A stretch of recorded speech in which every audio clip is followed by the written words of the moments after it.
नमस्कार दोस्तों, श्याम एजुकेशन परिवार में एक बार फिर से आपका स्वागत है। तो दोस्तों, हम बीएससी पार्ट 3 के अंदर पढ़ रहे थे। लास्ट लेक्चर पे अपन ने कुछ थ्योरम्स देखी थी। तो अभी भी इम्पोर्टेंट थ्योरम है, जैसे केले थ्योरम है, जो उसका स्टेटमेंट भी अपने को याद रखना है और उसका प्रूफ भी ध्यान रखना है, वो थ्योरम पढ़ेंगे। एक तो और थ्योरम पढ़ते हैं, एक या दो लेक्चर में अपना जो ग्रुप होमोमॉर्फिज्म जो चैप्टर चल रहा है वो कंप्लीट हो जाएगा। तो अपन आगे चलते हैं। एक थ्योरम है दोस्तों, थ्योरम नंबर 7 है। क्या है? ग्रुपों के समुच्चय में, ग्रुपों के समुच्चय में तुल्यकारिता का संबंध, तुल्यकारिता का संबंध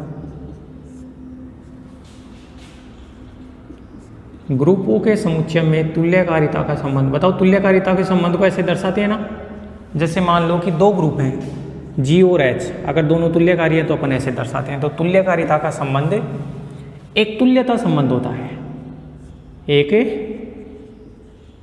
तुल्यता संबंध होता है। तुल्यकारिता का जो संबंध है, तुल्यकारिता का जो संबंध है उसको तुल्यता संबंध बताना है। अब दोस्तों, अगर कभी भी किसी भी संबंध को तुल्यता संबंध बताते हैं तो उसके लिए 3 चीजें अपन सिद्ध करते हैं। क्या क्या सिद्ध करते हैं? एक तो समतुल्य, जिसको रिफ्लेक्सिव बोला जाता है। एक अपन सिद्ध करते हैं सममित, जिसको सिमेट्रिक बोला जाता है। और एक सिद्ध करते हैं संक्रामक, जिसको ट्रांजिटिव बोला जाता है। ठीक है दोस्तों, तो अपन इस थ्योरम में आगे बढ़ते हैं। तो ग्रुपों के समुच्चय में तुल्यकारिता का संबंध लेके चलेंगे और उसको तुल्यता संबंध बताएंगे। तो तुल्यता संबंध के लिए 3 चीजें बतानी है, समतुल्य, सम्मित और संक्रामक। तो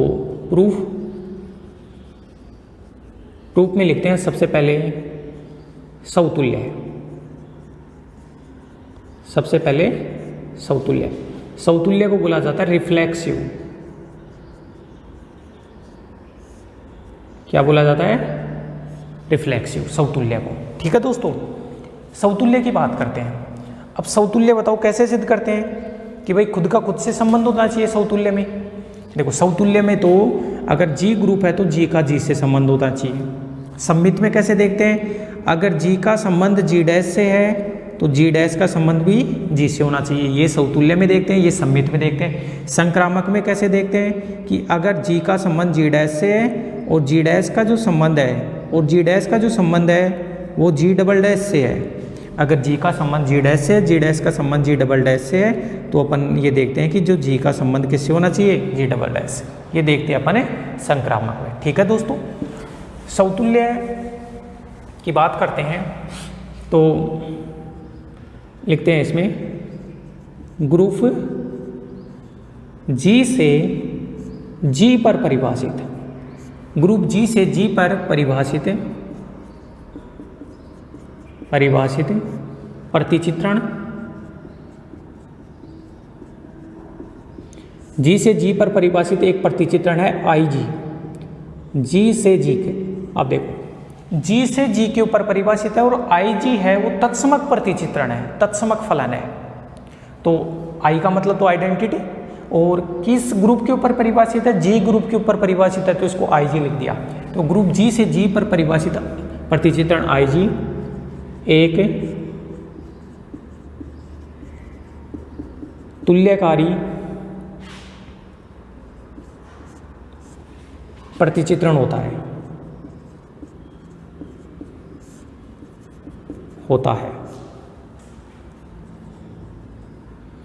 क्योंकि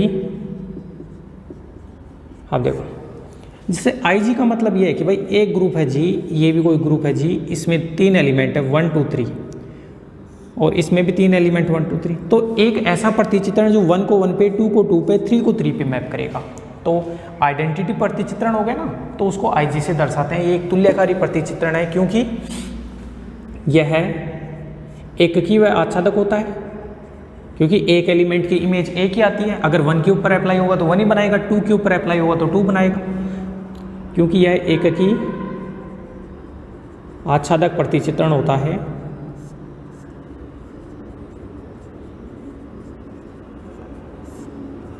IG एककी आच्छादक तो होता है।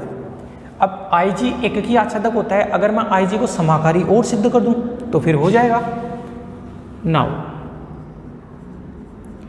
A एंड B दो एलिमेंट लेता हूं मैं ग्रुप के डोमेन के, ये तो डोमेन, ये codomain belongs to G such that जो IG अप्लाई हो रहा है किसके ऊपर, AB के ऊपर। IG जो प्रतिचित्रण है वो AB के ऊपर अप्लाई हुआ। अब I तो है वो तत्समक प्रतिचित्रण है, तो तत्समक पर परिभाषित यहाँ लिख देता हूँ, तत्समक प्रतिचित्रण, ठीक है। तो ये IG है वो तत्समक प्रतिचित्रण है, तो बताओ तत्समक तो सेम एलिमेंट को सेम पे ही मैप करता है, तो ये किस पे मैप करेगा, AB के ऊपर। IG है, अरे G तो केवल ये ग्रुप का नोटिफिकेशन है, बस I मान लो, तो I ऑफ AB बराबर AB।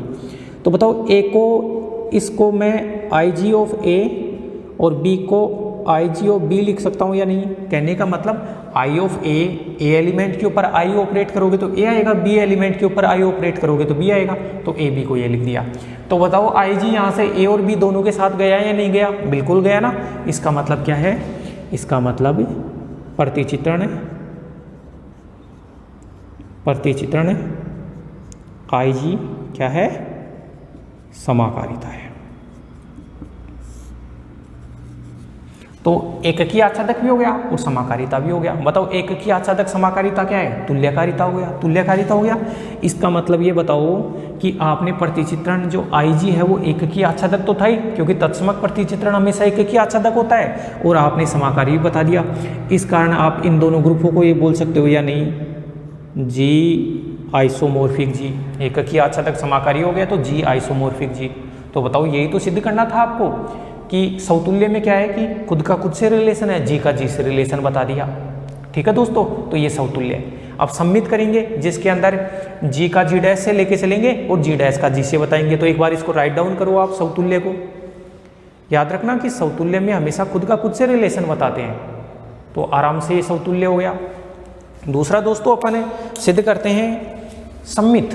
सम्मित में क्या लेके चलेंगे कि G से G डैश के ऊपर आप एक प्रतिचित्रण लेके चलोगे। तो देखो सम्मित में मैं ये लिख सकता हूं ना, आप देखना, सम्मित इसको बोला जाता है सिमेट्रिक। सम्मित में दोस्तों क्या करते हैं कि G से G डैश के ऊपर एक प्रतिचित्रण लेके चलो जिसको तुल्यता मान के चलो। G से G डैश के ऊपर एक प्रतिचित्रण लेकर चलो जिसको तुल्यता मान के चलो, और G डैश से G के ऊपर तुल्यता बताओ। तो क्या लिखूंगा मैं सम्मित में, माना ग्रुप G से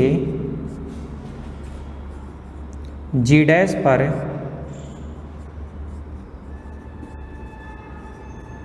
प्रतिचित्रण F, माना ग्रुप G से G डैश पर प्रतिचित्रण F क्या है, प्रतिचित्रण F तुल्यकारिता है।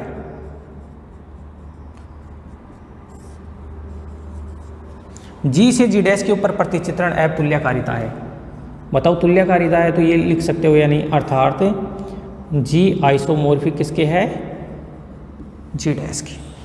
ठीक है, अब तुल्यकारिता है, तुल्यकारिता है तो बताओ फिर प्रतिचित्रण ग्रुप G से G डैश पर प्रतिचित्रण है तुल्यकारिता है, तो तुल्यकारिता तो एककी आच्छादक भी होगा, इसलिए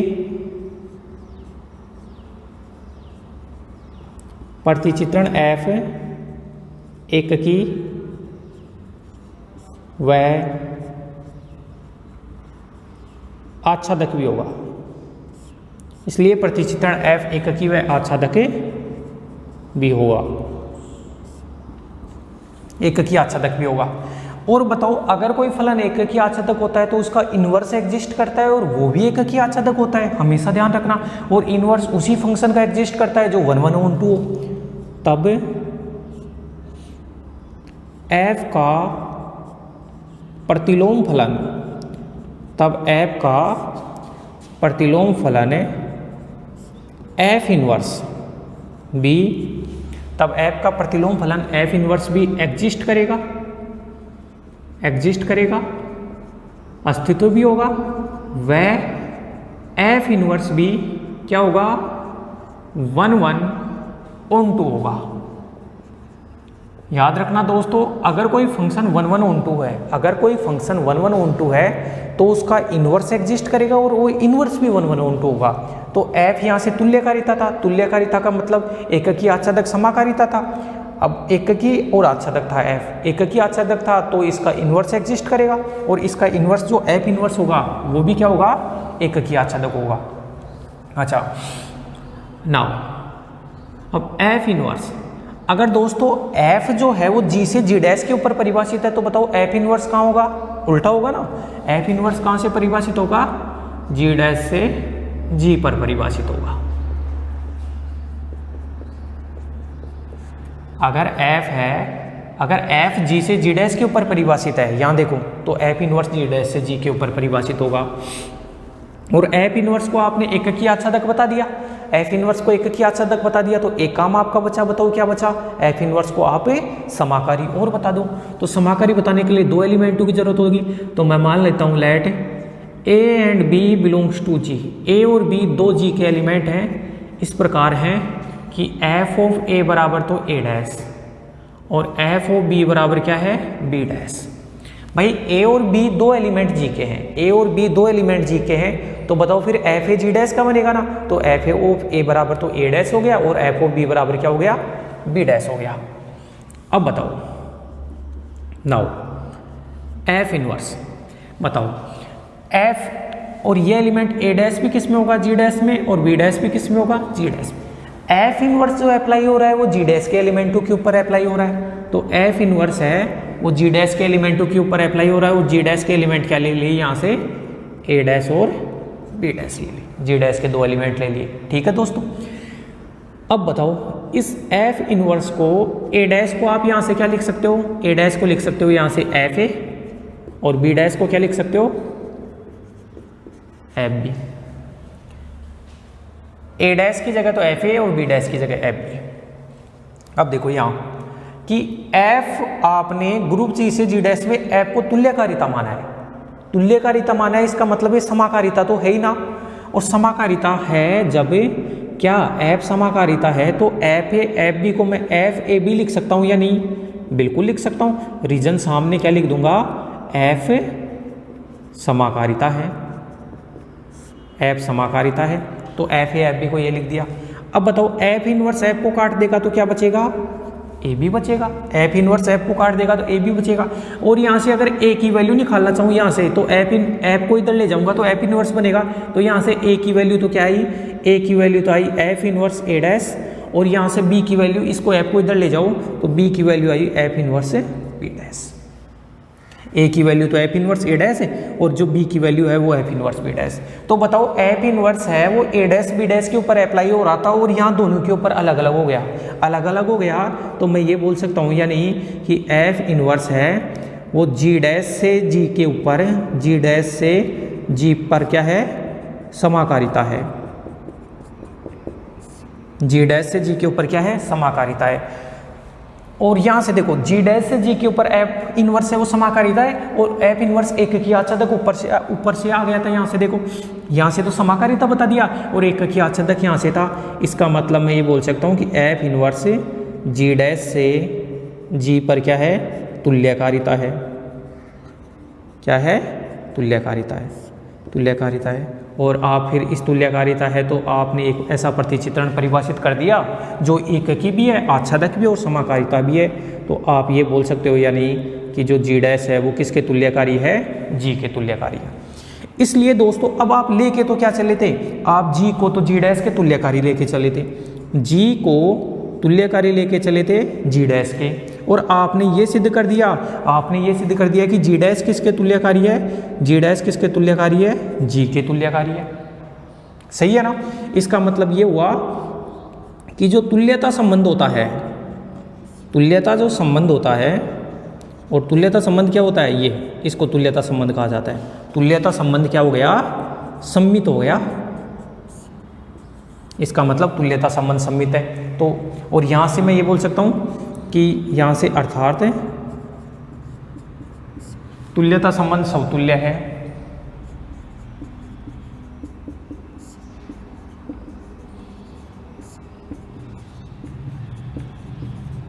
यहाँ से तो तुल्यता संबंध समतुल्य आया था और यहाँ से तुल्यता संबंध सममित आ गया। सममित में क्या करते हैं भाई, जी का रिलेशन जी डैश के साथ मान के चलते हैं और जी डैश का रिलेशन जी के साथ बता दिया, तो ये तुल्यता संबंध है वो सममित पे आ गया। समतुल्य बता दिया, सममित बता दिया। दोस्तों इसको राइट डाउन करो, अगर इसमें कोई प्रॉब्लम है तो पूछना। याद रखना कि जब भी तुल्यता संबंध अपने को बताना है तो उसके लिए 3 चीज़ें बतानी पड़ती हैं, समतुल्य, सममित, संक्रामक। मैंने समतुल्य भी बता दिया और सममित भी बता दिया, अब संक्रामक बताना है अपने को।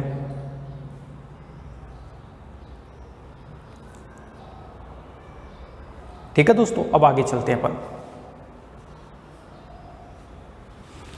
अच्छा, ग्रुप की तुल्यकारिता का संबंध, ठीक है, तुल्यकारिता के संबंध को, तुल्यकारिता संबंध, यहाँ तुल्यता संबंध की जगह क्या लिखना है, तुल्यकारिता संबंध, क्योंकि ये तुल्यकारिता ही तो है। तुल्यकारिता, तुल्यकारिता का जो संबंध है वो समतुल्य है और यहाँ से तुल्यकारिता का संबंध है वो सममित भी है।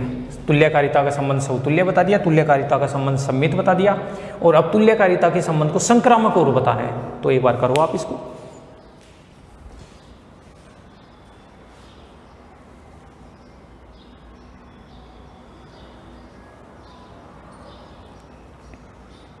तो समतुल्य, सममित और संक्रामक अपन सिद्ध करते हैं।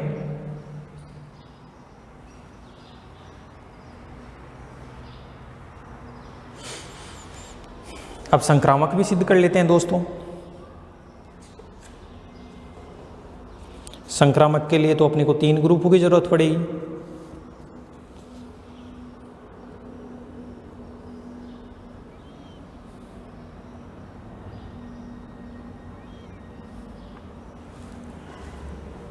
चलो मैं इसको हटा देता हूं, आप वीडियो को पॉज कर लिया करो या फिर स्क्रीनशॉट ले लिया करो दोस्तों।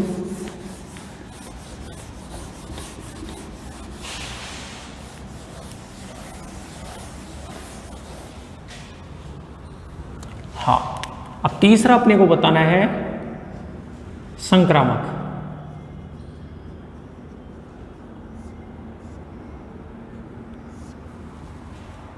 संक्रामक को बोला जाता है दोस्तों ट्रांजिटिव। संक्रामक कैसे सिद्ध करते हैं, मान लो ए का बी से संबंध है और बी का संबंध सी से है, तो अगर कैसे भी ए का संबंध सी से बता देते हो तो वो संक्रामक संबंध कहलाता है। क्या बोला मैंने, मान लो ए का संबंध बी से है, बी का संबंध सी से है, तो आपको बताना है कि ए का संबंध किससे होगा, सी से भी होगा। तो यहाँ पे अब इसके अंदर तो सममित के अंदर 2 ग्रुप लेके चल रहे थे, अब संक्रामक में मेरे को अपने को तो ग्रुपों का समुच्चय लेना है तो 3 ग्रुप लेके चलने पड़ेंगे। तो मैं ये बोल सकता हूं कि माना जी स्टार जी डैश ओ, माना जी स्टार जी डैश ओ व जी डबल डैश और डॉट ले लेता हूं ये संक्रिया, माना जी स्टार जी डैश ओ और जी डबल डैश डॉट 3 ग्रुप है, 3 ग्रुप है। 3 ग्रुप इस प्रकार हैं कि, ऐसे लिखो और भी अच्छा, इस प्रकार हैं कि जी तो जो आइसोमॉर्फिक है वो है जी डैश की, जी तो जी डैश के तुल्यकारी है, और जी डैश है वो जी डबल डैश के तुल्यकारी है। जी तो तुल्यकारी है जी डैश के और जी डैश है वो जी डबल डैश के। तो अपने को सिद्ध क्या करना है, अपने को इस जी को लास्ट वाले जी डबल डैश के तुल्यकारी बताना है। ठीक है, अब बताओ कि एफ है, यहां से देखो जी है वो जी डैश के तुल्यकारी है, तो कोई ना कोई तुल्यता तो परिभाषित होगी ना, और इसी प्रकार जी डैश है वो जी डबल डैश के तुल्यकारी है, तो यहां भी कोई ना कोई तुल्यकारिता परिभाषित होगी। तो मैं ये बोल सकता हूं कि माना कि एफ ग्रुप जी से या फिर इसको इतनी लैंग्वेज लिखने से अच्छा है कि आप ये लिख दो, माना कि एफ जी से जी डैश पर तुल्यकारिता है। भाई ये तुल्यकारी ग्रुप है तो कोई ना कोई तुल्यकारिता तो परिभाषित होगी ना यहाँ से, तो जी से जी डैश पर तुल्यकारिता है। वह। अब ये भी दोनों तुल्यकारी ग्रुप हैं, तो यहाँ पे तुल्यकारिता मान लिया कि जी डैश से जी डबल डैश पर तुल्यकारिता है,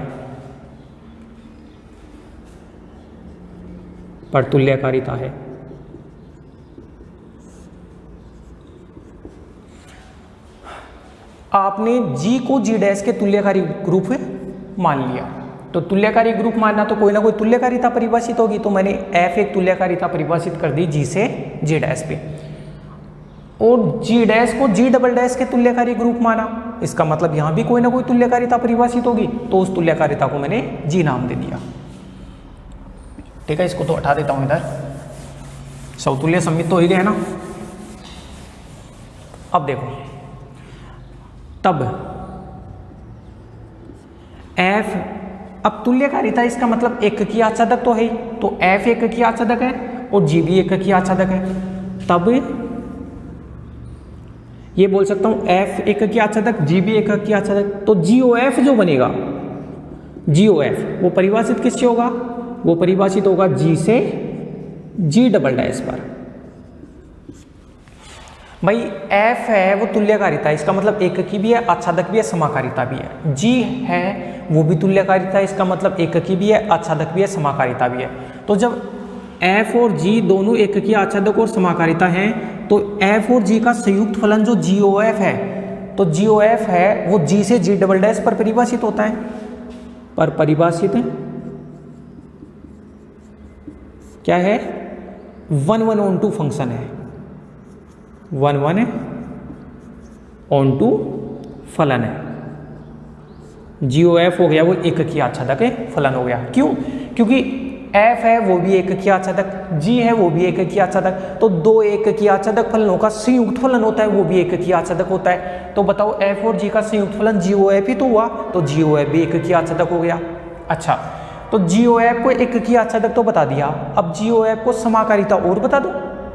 जीओएफ को एक की आच्छादक बता दिया, तो जीओएफ को क्या और बता दो, समाकारी और बता दो, फिर आराम से जीओएफ भी तुल्यकारी हो जाएगा। समाकारी बताने के लिए क्या करेंगे कि लेट जीओएफ, अब जीओएफ है वो किसके एलिमेंटों के ऊपर अप्लाई होगा, जी के एलिमेंटों के ऊपर अप्लाई होगा, और जी में एलिमेंट, जी के अंदर संक्रिया क्या मानी है, स्टार संक्रिया मानी है, तो मैं यह लिख देता हूं जीओएफ ए स्टार बी।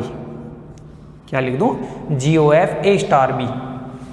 अच्छा, तो अब समाकारिता में ये जीओएफ है वो ए के साथ और जीओएफ बी के साथ दोनों के साथ अलग अलग हो जाना चाहिए, अलग अलग हो जाना चाहिए। इसका मतलब क्या है, इसको तो मैं ऐसे लिख दूं जी एफ ए स्टार बी। ठीक है दोस्तों, अब देखो जी एफ यहां से तुल्यकारिता है, तुल्यकारिता है तो समाकारिता जरूर होगा, समाकारिता जरूर है, तो बताओ यहां से एफ ए और जी डैश के अंदर संक्रिया क्या है, भाई ए एलिमेंट अगर जी का है, ए एलिमेंट अगर जी का है, यहाँ से for all A and B belongs to G, A element G का है तो F A element G dash का बनेगा, बी एलिमेंट जी का है तो एफ बी एलिमेंट भी जी डैश का बनेगा। तो मैं ये एफ ए और जी डैश में संक्रिया ओ है तो इनके बीच में संक्रिया ओ और एफ बी लिख दिया। ठीक है, अब देखो यहां से ये एफ ए एलिमेंट बन गया जी डैश का, एफ बी एलिमेंट बन गया जी डैश का। अब जी अप्लाई हो रहा है इनके ऊपर, एफ ए के और एफ बी के ऊपर, तो इसमें संक्रिया ओ और इसमें संक्रिया डॉट। तो बताओ जी जो है वो तुल्यकारी है, जी तुल्यकारी है तो इसका मतलब समाकारी भी होगा, और समाकारी होगा तो बताओ जी इन दोनों के साथ अलग अलग हो जाएगा या नहीं हो जाएगा, बिल्कुल हो जाएगा। तो जी दोनों के साथ अलग अलग हो गया, एफ ए और एफ बी के साथ में, और इनके साथ में संक्रिया क्या आनी चाहिए, कोडोमेन की संक्रिया जी डबल डैश, जी डबल डैश में संक्रिया डॉट है तो ये डॉट लिख दिया। सामने लिख दूंगा रीजन, चूंकि जी इज होमोमोर्फिज्म, जी है वो होमोमोर्फिज्म अलग अलग हो गया, तो जी इसको लिख सकता हूं G O F of A dot G O F of B, ये बन गया। ठीक है दोस्तों, तो जी ओ एफ ए स्टार बी के ऊपर लेके चला था और जी ओ एफ है वो ए और बी दोनों के ऊपर अलग अलग हो गया।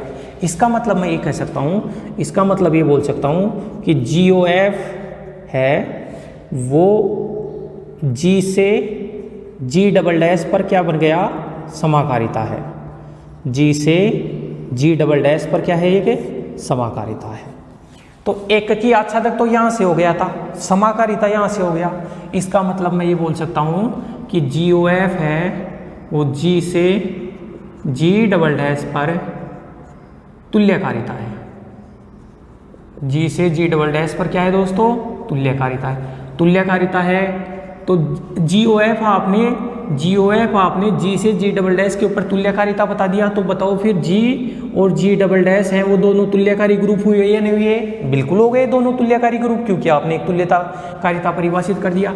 इसलिए अब देखो, आप यहाँ से आप लेके चले थे G आइसोमोर्फिक है G डैश के, और G डैश जो है आइसोमोर्फिक है G डबल डैश के, और आपने ये सिद्ध कर दिया यहाँ से कि G जो है वो आइसोमोर्फिक है G डबल डैश के, और यही सिद्ध करना था। इसका मतलब अर्थात जो तुल्यकारिता का जो संबंध है,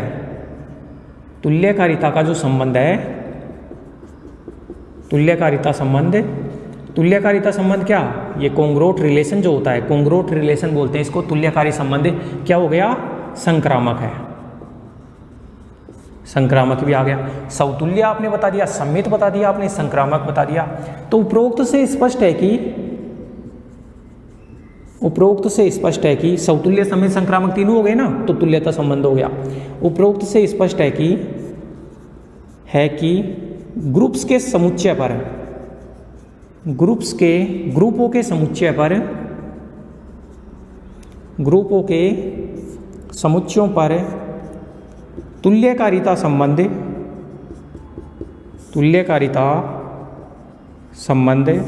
क्या होता है? एक तुल्यता संबंध होता है। तुल्यकारिता संबंध एक तुल्यता संबंध होता है।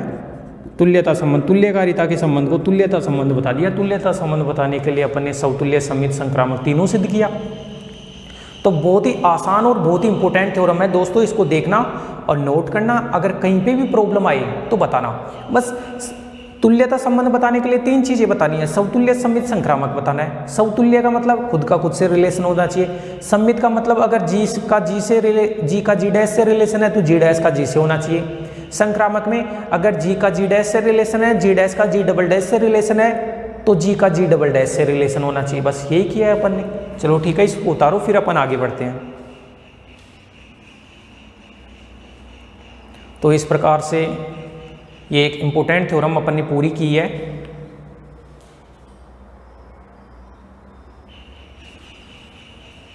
अब आगे बढ़ेंगे अपन दोस्तों, और वेरी वेरी इंपॉर्टेंट थ्योरम जो अब आएगी, नाम वाली प्रमेय है, केले प्रमेय। और दोस्तों हमेशा ध्यान रखना, जो भी नाम वाली प्रमेय है उनका स्टेटमेंट भी अपने को याद रखना पड़ता है।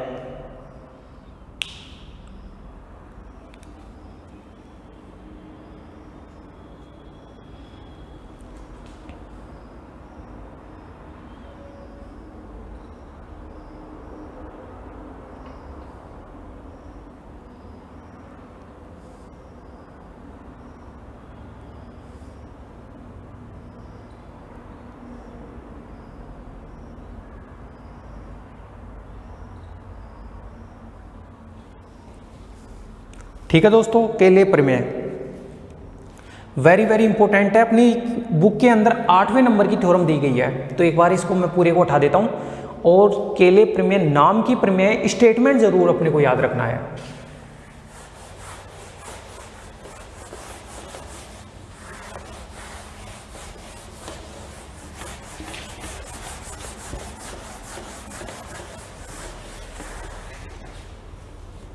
तो देखना एक बार आप,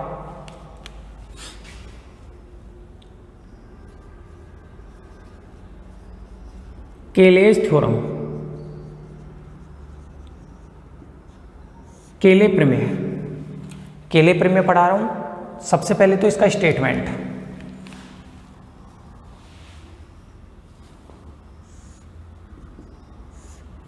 केले प्रमेय इसका स्टेटमेंट अपने को याद रखना है। स्टेटमेंट इसका दोस्तों है कि प्रत्येक परिमित ग्रुप किसी क्रमचय ग्रुप के तुल्यकारी होता है। स्टेटमेंट है प्रत्येक परिमित ग्रुप, प्रत्येक परिमित ग्रुप किसी क्रमचय ग्रुप के प्रत्येक परिमित ग्रुप किसी क्रमचय ग्रुप के तुल्यकारी होता है। ये थोड़ी बड़ी थ्योरम है, पिछले वाली भी थोड़ी बड़ी थी। प्रत्येक परिमित ग्रुप किसी क्रमचय ग्रुप के तुल्यकारी होता है। तुल्यकारी होता है मतलब प्रत्येक परिमित ग्रुप, तो एक ग्रुप मानना है, परिमित ग्रुप मानना है, और फिर एक क्रमचय ग्रुप बनाना है। परिमित ग्रुप लेना है, एक क्रमचय ग्रुप लेना है, और उस परिमित ग्रुप को उस क्रमचय ग्रुप के तुल्यकारी बताना है। तुल्यकारी बताना है मतलब आपको एक प्रतिचित्रण परिभाषित करना पड़ेगा और उस प्रतिचित्रण को एक की आच्छादक और समाकारिता बताना पड़ेगा। आपको एक प्रतिचित्रण परिभाषित करना पड़ेगा और उस प्रतिचित्रण को एक की आच्छादक और समाकारी बताना पड़ेगा। तो स्टेटमेंट याद हो गया होगा कि every finite group is isomorphic to some permutation group, कि प्रत्येक जो परिमित ग्रुप होता है वो किसी क्रमचय ग्रुप के तुल्यकारी होता है। स्टेटमेंट याद करना है। अब देखो बहुत ही आसान थ्योरम है। क्या है भाई, परिमित ग्रुप लेना है तो परिमित ग्रुप मान लेते कि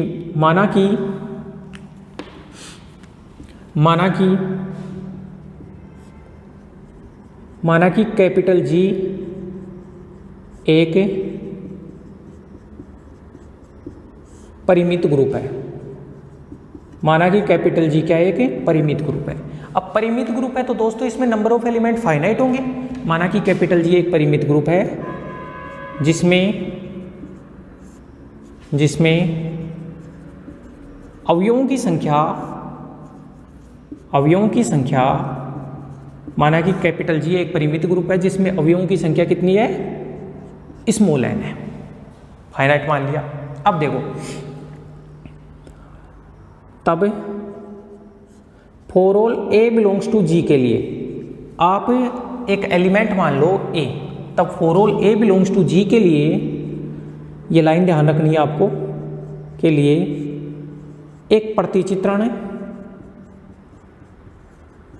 तब for all a belongs to g के लिए एक प्रतिचित्रण fa एक प्रतिचित्रण परिभाषित करना है g से g में, और कैसे परिभाषित करेंगे कि सच दैट एफ ए, अब ये g के एलिमेंट के ऊपर ऑपरेट होगा। जो f है, जो भी अपना प्रतिचित्रण है या फलन है, वो g के एलिमेंट के ऊपर ऑपरेट होगा और g का एलिमेंट x है। तो इसको कैसे परिभाषित कर रखा है, एफ ए एक्स को a स्टार एक्स प्रकार से परिभाषित कर रखा है।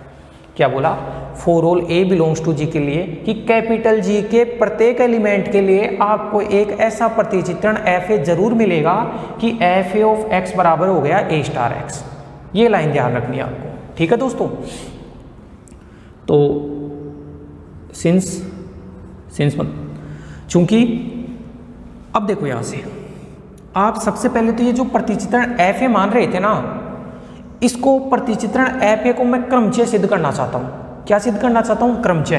तो बताओ, क्रमचय पढ़ा था अपन ने चैप्टर नंबर 3 में। तो क्रमचय क्या होता है कि किसी फाइनाइट ग्रुप, तो फाइनाइट ग्रुप यहाँ से आ गया, फाइनाइट ग्रुप से सेम फाइनाइट ग्रुप से सेम फाइनाइट ग्रुप के ऊपर, सेम फाइनाइट ग्रुप से सेम फाइनाइट ग्रुप के ऊपर अगर कोई भी एक की आच्छादक प्रतिचित्रण होता है तो उसको क्रमचय कहा जाता है, ठीक है। तो सेम फाइनाइट ग्रुप से सेम फाइनाइट ग्रुप हो गया और ये प्रतिचित्रण है। अब इस प्रतिचित्रण को एक की आच्छादक परिभाषित कर दूं। अगर इस प्रतिचित्रण को एक की आच्छादक परिभाषित कर दूंगा तो फिर क्या बन जाएगा, ये क्रमचय बन जाएगा।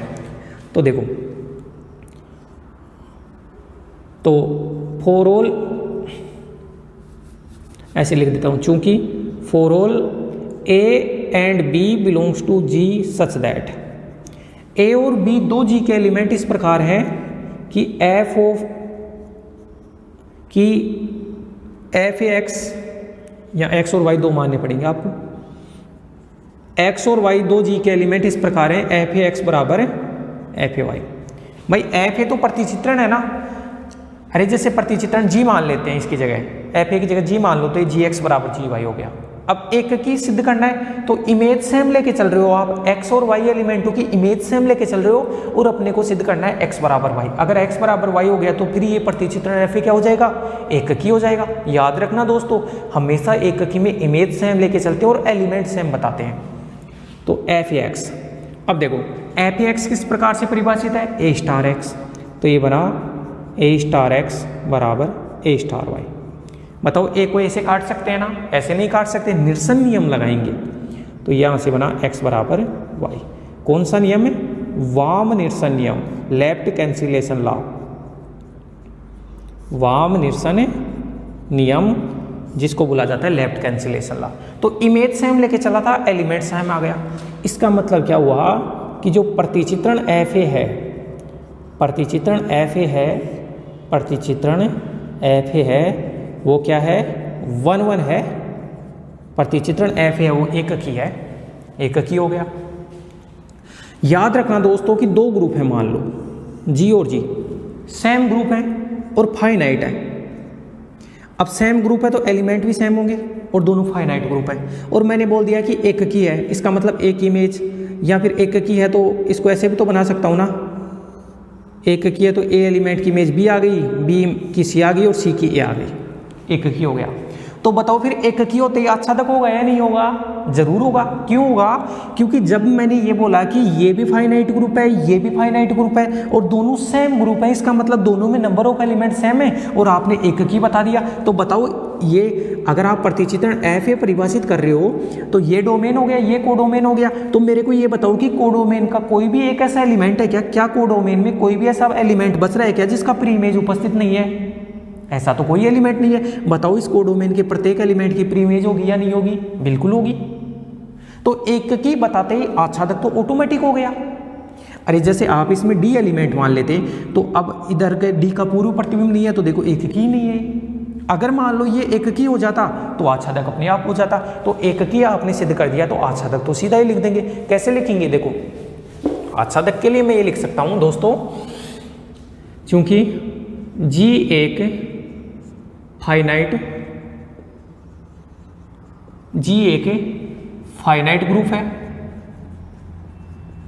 तथा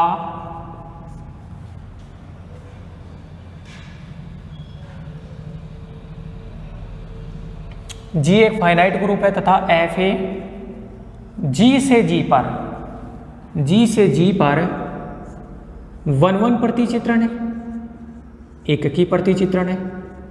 एककी प्रतिचित्रण है तो बताओ मैं सीधा बोलूंगा या नहीं बोलूंगा? मैंने क्या बोला कि जी एक फाइनाइट ग्रुप है और एफ ए है वो जी से जी पे एककी प्रतिचित्रण है। अतः एफ ए क्या हो जाएगा? आच्छादक प्रतिचित्रण भी हो जाएगा, आच्छादक प्रतिचित्रण भी हो गया, प्रतिचित्रण भी होगा। आच्छादक तो सिद्ध करने की जरूरत ही नहीं पड़ी। एक अगर सेम फाइनाइट ग्रुप से सेम फाइनाइट ग्रुप के ऊपर कोई प्रतिचित्रण आप एककी बता रहे हो ना तो आच्छादक ऑटोमेटिक हो जाता है। तो यहां से एककी आ गया, यहां से आच्छादक हो गया। और सेम ग्रुप से सेम ग्रुप के ऊपर परिभाषित है, सेम फाइनाइट ग्रुप से सेम फाइनाइट ग्रुप के ऊपर। तो बताओ फिर ये प्रतिचित्रण एफ ए क्रमचय हुआ या नहीं हुआ? हो गया ना, बिल्कुल। अतः स्पष्ट है कि इंप्लाई लगा के कि एफ ए एक क्रमचय है, एफ ए क्या है? एक क्रमचय है। एककी और आच्छादक भी बता दिया। एककी आच्छादक हो गया, सेम फाइनाइट ग्रुप से सेम फाइनाइट ग्रुप के ऊपर परिभाषित है तो क्रमचय हो गया, क्रमचय हो गया। नाउ अब आप एक क्रमचयों का ग्रुप लो, एक जी डैश, जी डैश के अंदर एलिमेंट ऐसे होंगे, कौन से? एफ ए टाइप के एलिमेंट होंगे। और बताओ ए एलिमेंट किसका था? ए एलिमेंट ग्रुप का था। तो यहां से लिख देता हूं ए एलिमेंट किसका है? ग्रुप का। आपने जी डैश बना लिया एक ग्रुप। ये किसका ग्रुप है बताओ? जी डैश का प्रत्येक। अब जी डैश के एलिमेंट कैसे बनेंगे? F A, F B, F C, ऐसे बनेंगे ना। अगर ए एलिमेंट ग्रुप का लोगे तो एफ ए बन जाएगा जी डैश का, अगर बी एलिमेंट ग्रुप का लोगे तो एफ बी जी डैश का बन जाएगा। तो बताओ जी डैश का प्रत्येक जो एलिमेंट है वो एक क्रमचय है या नहीं है? तो अपने को यही तो बताना था, अपने को एक क्रमचयों के ग्रुप के तुल्यकारी बताना था। परिमित ग्रुप तो अपन ने जी माना था, उस परिमित ग्रुप को क्रमचयों के ग्रुप के तुल्यकारी बताना था और क्रमचयों का ग्रुप मैंने क्या बना लिया? जी डैश। तब हमें सिद्ध करना है कि, तब हमें सिद्ध करना है कि, बताओ क्या सिद्ध करना है? अपने को तो ये सिद्ध करना है कि परिमित ग्रुप तो जी माना था, उस जी को क्रमचयों के ग्रुप के तुल्यकारी बताना था कि प्रत्येक परिमित ग्रुप किसी क्रमचय ग्रुप के तुल्यकारी होता है और क्रमचयों का ग्रुप जी डैश बना दिया। तो अपने को तो ये सिद्ध करना है कि जो जी होता है वो किसके आइसोमॉर्फिक होता है? जी डैश के आइसोमॉर्फिक होता है। अपने को ये सिद्ध करना था। तो दोस्तों ये सारा का सारा प्रोसेस किया है मैंने क्रमचियों का ग्रुप बनाने के लिए किया है। मैंने क्रमचियों का पहले एक क्रमचय परिभाषित किया है और फिर उन क्रमचियों का एक सेट ले लिया, ये क्रमचियों का ग्रुप परिभाषित हो गया। तो जी को जी डैश के तुल्यकारी बताना है। अब यहाँ से थ्योरम है, अब स्टेटमेंट क्लियर हो गया होगा कि प्रत्येक परिमित ग्रुप है वो क्रमचियों के ग्रुप के तुल्यकारी होता है, ये बताना है। अब ये भी एक ग्रुप है, ये भी एक ग्रुप है। बताओ दो ग्रुपों को तुल्यकारी कैसे बताते हैं दोस्तों? जब भी दो ग्रुपों को तुल्यकारी अपने को बताना होता है तो अपने को एक प्रतिचित्रण परिभाषित करना होता है। जब भी दो ग्रुपों को तुल्यकारी बताते हैं तो अपने को क्या करना होता है? अपने को एक प्रतिचित्रण परिभाषित करना होता है। तो आप एक प्रतिचित्रण परिभाषित करो। तो लेट, अब मान लिया कि फाई एक प्रतिचित्रण है, भाई ऐप तो पहले काम में आ गया, तो फाई एक प्रतिचित्रण है कहाँ से? जी से जी डैश, सच दैट। अब फाई प्रतिचित्रण है तो किस प्रकार परिभाषित होगा कि फाई जी के एलिमेंटों के ऊपर ऑपरेट होगा और जी का एलिमेंट ए मान लिया फाई ए, तो फाई ए वो जी डैश का एलिमेंट बनाएगा और जी डैश का एलिमेंट, बताओ जी डैश के अंदर एलिमेंट है वो एफ ए टाइप के, तो फाई ए बराबर F A for all A belongs to G. Phi A वो जी के एलिमेंटों के ऊपर ऑपरेट होगा तो फाई ए और जी डैश का एलिमेंट बनाएगा, जी डैश के एलिमेंट एफ ए टाइप के हैं तो एफ ए लिख दिया। बस इतना हो गया, तो बहुत आसान है। अब अपने को क्या करना है? ये प्रतिचित्रण फाई है उसको एककी आच्छादक और समाकारी बताना है। तो सबसे पहले तो फाई प्रतिचित्रण को क्या बताना है? एककी, तो 1 1। कैसे बताएंगे एककी? देखो एक बार एककी बताएंगे, मान लेते हैं लेट ए एंड बी, दो ग्रुप के एलिमेंट लेते हैं, A and B belongs to ji such that phi A बराबर फाई बी। फाई प्रतिचित्रण को बताना है ना, एक एफ ए का तो काम हो गया। अब फाई प्रतिचित्रण परिभाषित करते हैं, फाई को एक की बताना है तो अपन ने ए और बी एलिमेंटों की इमेज सेम ले ली। बताओ इमेज सेम लेते हैं तो अगर आपने इमेज सेम ले ली तो एलिमेंट सेम सिद्ध करो एक की बताने के लिए। अब देखो एफ ए, फाई ए की जगह क्या लिख सकता हूँ यहाँ से? फाई ए बराबर एफ ए, तो इसी प्रकार फाई बी बराबर कितना हो जाएगा? F b. अब इनको तो किसी ना किसी एलिमेंट के ऊपर ऑपरेट करना पड़ेगा, तो एफ ए को जैसे एक्स एलिमेंट के ऊपर ऑपरेट कर रहे हैं और एफ बी को एक्स एलिमेंट के ऊपर ऑपरेट करें, तो एफ ए एक्स क्या होता है? ए स्टार एक्स, और एफ बी एक्स क्या होता है? B star x. ये तो अपन ने यहाँ से परिभाषित किया था, एफ ए एक्स बराबर ए स्टार एक्स हो गया, तो एफ बी एक्स कितना हो जाएगा? B star x. और वाम निरसन नियम लगा दूंगा तो एक्स बराबर वाई आ जाएगा। वाम निरसन नियम लगा दूं, सॉरी दक्षिण निरसन नियम लगाऊंगा तो यहाँ से x कट जाएगा और क्या आ गया? a बराबर b। ठीक है, तो फाई ए बराबर फाई बी मान के चला था, फाई ए बराबर फाई बी मान के चला था और a बराबर b सिद्ध कर दिया। इसका मतलब क्या है? अर्थात प्रतिचित्रण फाई, अर्थात प्रतिचित्रण जो फाई है वो क्या है? एककी है। और एककी होते ही आच्छादक अपने आप होगा। बताओ क्यों होगा? क्योंकि देखो G है, G को फाइनाइट ग्रुप माना है और इसमें एलिमेंटों की संख्या n, और G डैश है, बताओ इस G के एलिमेंट को चेंज करते हैं ये एलिमेंट चेंज होगा या नहीं होगा?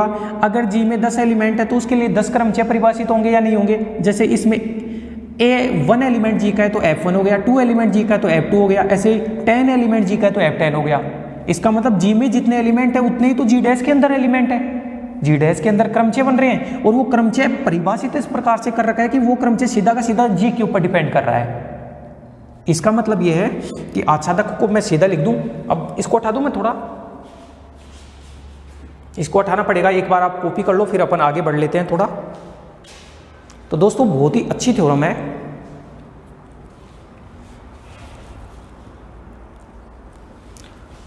तो थोड़ा हटा देता हूं मैं इसको।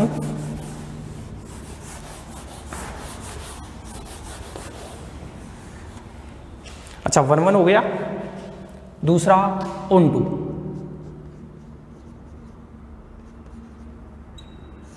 आच्छादक में मैं क्या बोलूंगा कि जी व जी डैश दोनों परिमित ग्रुप हैं, दोनों परिमित ग्रुप हैं जिनमें एलिमेंटों की संख्या समान है। क्योंकि ए में 10 एलिमेंट होंगे तो उनके लिए 10 क्रमचय परिभाषित होंगे जी डैश के, जिनमें अवयवों की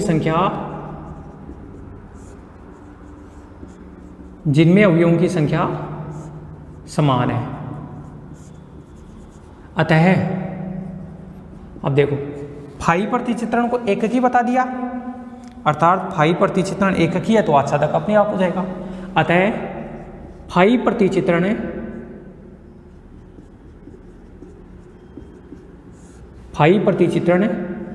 जी से जी डैश में एककी होते ही आच्छादक होगा।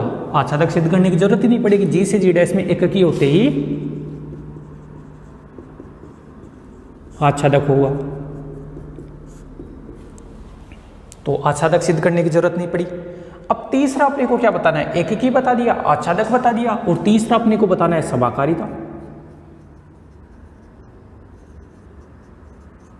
तीसरा दोस्तों अपने को बताना है समाकारिता।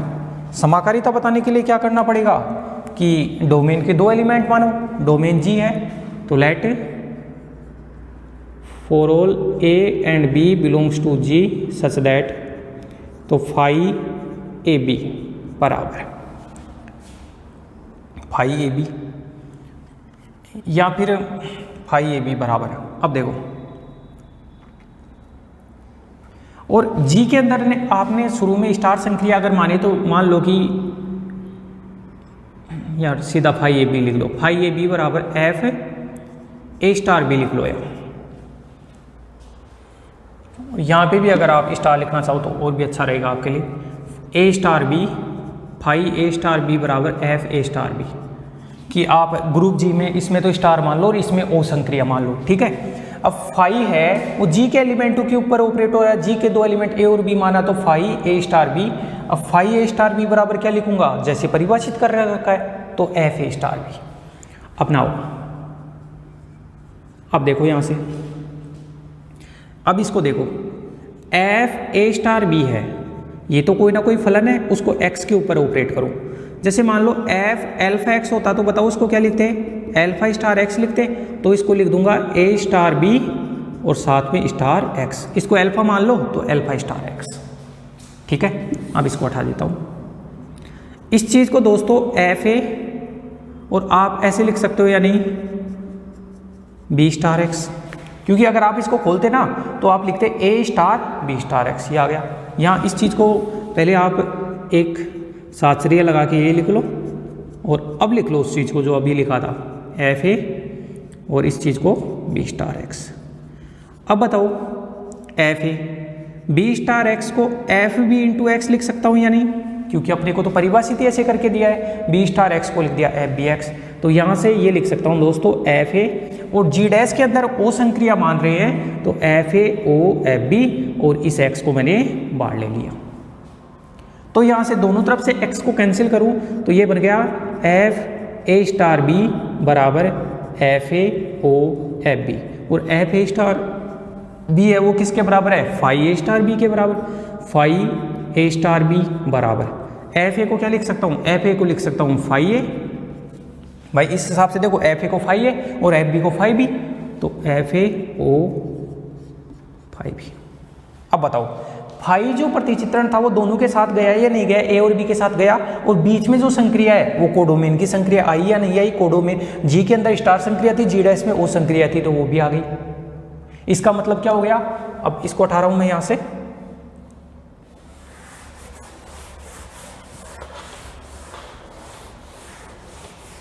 तो एक की तो यहां बता दिया था, अच्छा था कि ये समाकारिता है, अर्थात फाई जी से जी डैश में तुल्यकारिता है। एककी आच्छादक और समाकारिता बता दिया ना, तो यहां से समाकारिता आ गया, एककी आच्छादक हो गया तो जी से जी डैश में तुल्यकारिता है, इसका मतलब जी आइसोमोर्फिक है जी डैश की। अब ये तो परिमित ग्रुप था और ये क्या था, क्रमचय का ग्रुप। तो अब जो लाइन स्टेटमेंट की थी उसको दोबारा लिखता हूं, अर्थात स्पष्ट है कि या फिर यहां से लिख लेता हूं, स्पष्ट है कि प्रत्येक परिमित ग्रुप है, ये प्रत्येक परिमित ग्रुप जी किसी क्रमचय ग्रुप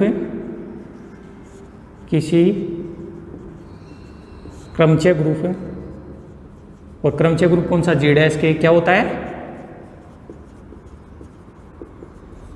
तुल्यकारी होता है। स्पष्ट है कि प्रत्येक परिमित ग्रुप है वो क्रमचय ग्रुप क्या होता है, तुल्यकारी होता है। तो दोस्तों ये अपन ने केले थ्योरम पढ़ी, इसका स्टेटमेंट भी अपने को याद रखना था कि every finite group is isomorphic to some permutation group. प्रत्येक परिमित ग्रुप है वो क्रमचय ग्रुप के तुल्यकारी होता है। तो पहले तो अपन ने एक क्रमचय ग्रुप बनाया, पहले तो एफ ए प्रतिचित्रण मान के क्रमचय ग्रुप बनाया और फिर उसको तुल्यकारी बताने के लिए आप जी से जी डैश के ऊपर एक फाई प्रतिचित्रण बता दिया, उस फाई प्रतिचित्रण को एककी आच्छादक समाकारी बता दिया, तो ये तुल्यकारी हो गया। ठीक है दोस्तों, इस थ्योरम को करो और आप वीडियोस को पॉज करके देख लिया करो और जहाँ पे भी आपको समस्या आए वो बताना दोस्तों।